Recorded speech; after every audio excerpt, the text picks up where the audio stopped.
दोस्तों आप सभी से नमस्कार। आप देख रहे हैं फरीदाबाद न्यूज़। मैं धर्मेंद्र प्रताप सिंह। बहुत ही दुखद खबर है।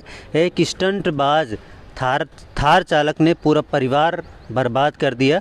आपने सुना होगा सेक्टर 12 में एक स्टंटबाज थार चालक ने पहले पिता और बेटी को मारा है, आज माँ को भी मार दिया। यानी कि पिता की मौत हो गई, मासूम बच्ची की मौत हो गई और आज माँ की भी दुखद मौत हो गई। पुलिस में मामला चल रहा है लेकिन परिवार दुखी है। शमशान घाट में ले आए हैं अंतिम संस्कार करने के लिए। शिव कॉलोनी बल्लभगढ़ में ये लोग रहते हैं। बल्लभगढ़ तिगांव रोड पर ये शमशान घाट है। बाकी दीपक आज़ाद हैं जो चश्मदीद हैं, इन्होंने ही मदद करने का प्रयास किया था, घायलों को अस्पताल में पहुंचाया था और इन्होंने इस दुर्घटना को अपनी आंखों से देखा था। तो बड़ा दुखद माहौल है, लेकिन हम चाहते हैं कि परिवार को न्याय मिले और जो स्टंटबाज है उनको सबक मिले। तो सर से बातचीत करते हैं। सर इस मामले में पूरी तरह से एक्टिव हैं।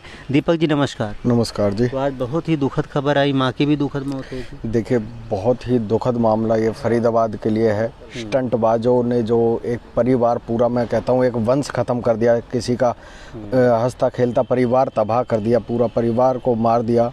ऐसे स्टंटबाजों के खिलाफ सख्त से सख्त कानूनी कार्रवाई हो। 29 तारीख को ये घटना हुई। उस दिन सबसे पहले बच्ची की डेथ हुई। 1 साल की बच्ची, 1 साल की, उसका ही जन्मदिन वाले दिन उसने मरण दिन मना दिया उस बच्ची का। उसके बाद उसके पिता की डेथ हुई और आज इसकी माता की डेथ हो गई है। पूरा एक परिवार तबाह कर दिया। इस माता जी जो महिला है इनका नाम क्या है? दिशा नाम है इनका और दिव्या नाम है। और बच्ची का नाम था, खत्म हो गई भैया, दिशा। बच्ची का नाम दिशा था और माता का नाम दिव्या है और आज का नाम दयानंद वत्स। जी। तो पूरा परिवार एक तबाह कर दिया और अभी एक छोटी जो बच्ची बची है, बस उसका अंडर ट्रीटमेंट है वो। भगवान उसके प्राणों की रक्षा करे और इन प्रशासनिक लोगों को सद्बुद्धि दे कि ऐसे लोगों को भी वो पुलिस बेल पे छोड़ रहे हैं। हिट एंड रन का केस ये इतना भयानक, मतलब मैं ये कहता हूँ कि तीन मौत होने के बाद भी अभी तक प्रशासन कहता है कि उन्हें पुलिस बेल पे छोड़ रखा है। मैं ये जानना चाहता हूँ कि प्रशासन, मतलब कोई व्यक्ति किसी को डंडे से मारे, हाथ पैर में चोट लग जाए तो उसको जेल भेज दिया जाता है, और एक स्टंटबाज जो लापरवाही से वहाँ से थार चला रहा था उसने 3 हत्याएं कर दी और उसको पुलिस बेल पे छोड़ दिया गया। धर्मवीर नाम था उसका, धर्मवीर नाम के। उसकी अभी जाँच चल रही है कि मतलब कहने का मतलब प्रशासनिक जो कार्रवाई है ये कहीं ना कहीं गलत है, क्योंकि जब पकड़ प्रकाश के नाम से गाड़ी थी और पुलिस ने बोला था कि धर्मवीर चला रहा था। अब जयप्रकाश का कहना है कि धर्मवीर चला रहा था, परंतु मेरा कहना यह है कि देखो लोकेशन डंप करके उनको आइडेंटिफाई किया जाए कि कौन व्यक्ति उस लोकेशन पे उस गाड़ी में था।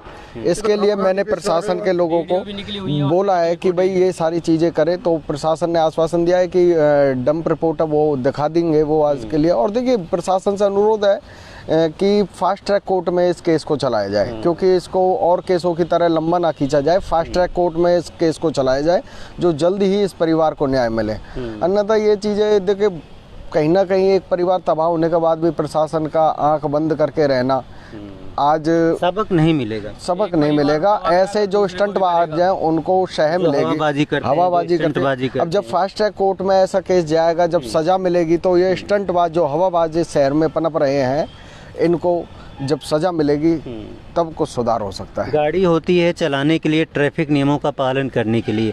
ये नहीं कि आप जो है भीड़ में स्टंटबाजी कर रहे हैं। किसी की जान की परवाह आप लोग नहीं करते। 3 की जान ले ली जो है, तो अगर पुलिस कार्रवाई नहीं करेगी तो ये डरेंगे नहीं स्टंटबाजी, ऐसे ही लोगों की जान लेती। मैं इन लोगों की आंखों में ये नहीं है वो व्यक्ति चाहता तो इसको बचाया जा सकता था, है ना। वो रुक जाता उस समय पे तो बचाया जा सकता था। तो मौके से भागना, हिट एंड रन का ये केस है। प्रशासन को साफ साफ दिख रहा है, पता नहीं किसका डर है इनको, भय है प्रशासन को, जो सख्त कार्रवाई करोगे हो जी। उसके ये सारी चीजें थार किसी लिए ले जाती है, अपने पर्सनल के लिए जाती है, ड्राइवर को लिए नहीं होती थी थार।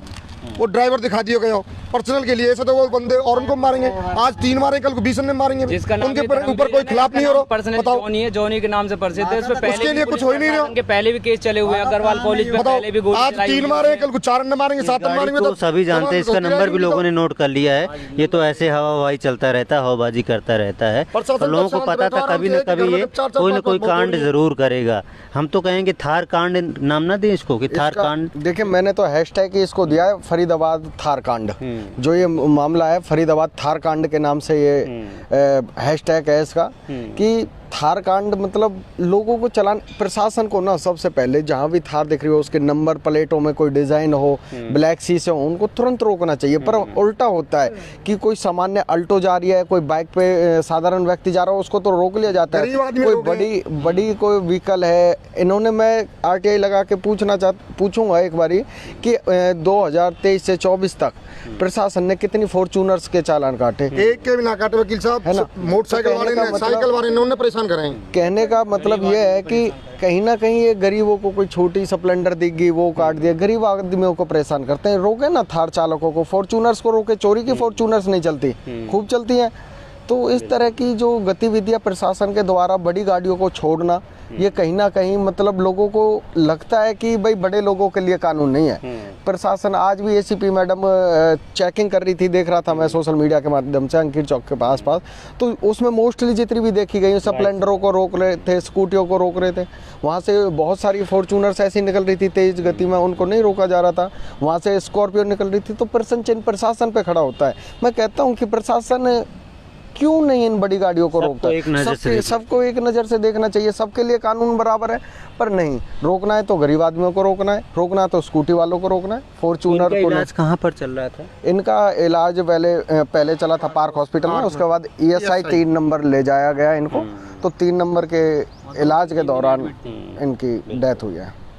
चलो जी, ठीक है, बड़ा दुखद है। आप लोग अंतिम संस्कार कीजिए, तो भगवान मृतक को उसकी आत्मा को शांति दे, अपने चरणों में स्थान दे, परिवार को ये दुख सहन करने की शक्ति दें। साथ ही जिन्होंने इस कांड को अंजाम दिया है उनको कड़ी सज़ा मिले, इन सब की यही मांग है। तो फरीदाबाद में जो थार कांड हुआ है उसने 3 लोगों की जान ले ली। पहले मासूम बच्चे की जान ले ली, वो तो ऑन द स्पॉट वहीं उसकी जान चली गई थी। फिर पिताजी की जान चली गई, वेंटिलेटर पर थे। फिर माताजी की भी जान चली गई। ज़्यादा उम्र भी नहीं थी, 30 साल 25 साल ऐसे इनकी उम्र थी। और एक छोटी बच्ची है जिसका ट्रीटमेंट चल रहा है। तो शमशान घाट में इनका अंतिम संस्कार भी किया जा रहा है। तो दुख का माहौल है, इसलिए हमने सोचा कि हम रिपोर्ट बनाते हैं, ताकि जो थार चालक हैं या कोई हवाई करता है, हवाबाजी करता है, उनको सबक मिले और लोगों की जान को अपनी जान जैसा समझे। क्यों भैया? जैसे अपनी जान कीमती होती है, लोगों की जान को भी आप कीमती समझो। किसी के घर का कोई चला जाता है तो जो दुख उसको होता है वो दुख आप भी महसूस कीजिए और कभी भी हवाबाजी मत कीजिए। फरीदाबाद न्यूज़ से धर्मेंद्र प्रताप सिंह, नमस्कार।